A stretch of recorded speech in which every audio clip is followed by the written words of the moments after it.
In the vast ocean of digital marketing, podcast guesting shines as a beacon for high-level professionals and B2B brands to connect with their ideal clients.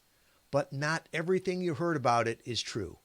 Today, we're diving into the myths and realities of podcast guesting, guided by the data and insights from over 9 years' experience helping over 1,500 clients like you. Let's debunk some myths.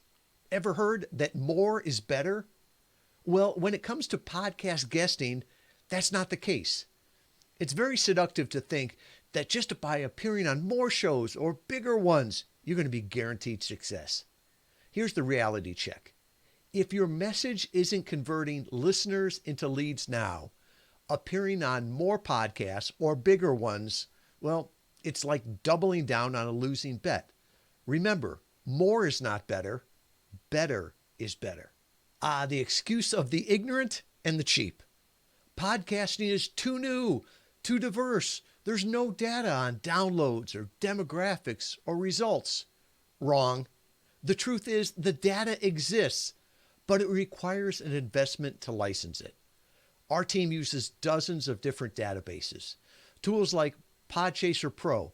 At $5,000 per year per user, it offers valuable insights for those willing to invest.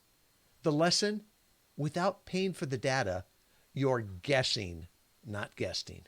Next up, podcasts are different. It's a completely unique form of media. Some argue that traditional marketing like PR and historical lessons don't apply to podcasting. That's something entirely new. It's magical. Well, the truth is the opposite. Podcasts are an evolution of prior media, and learning from established best practices is not only useful, but it's essential. Like it or not, the law of gravity exists whether you acknowledge it or not. Some will tell you you should never promote your product or services on a podcast.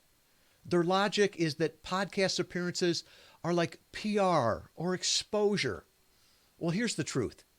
If you don't make it easy for listeners to engage, they're unlikely to ever move from being just a passive listener to an active lead. It's crucial to give them 3 ways to say yes. A small yes, a medium yes, and a heck yes. After all, if you think your product or service can help them, how bad do you have to hate them not to tell them?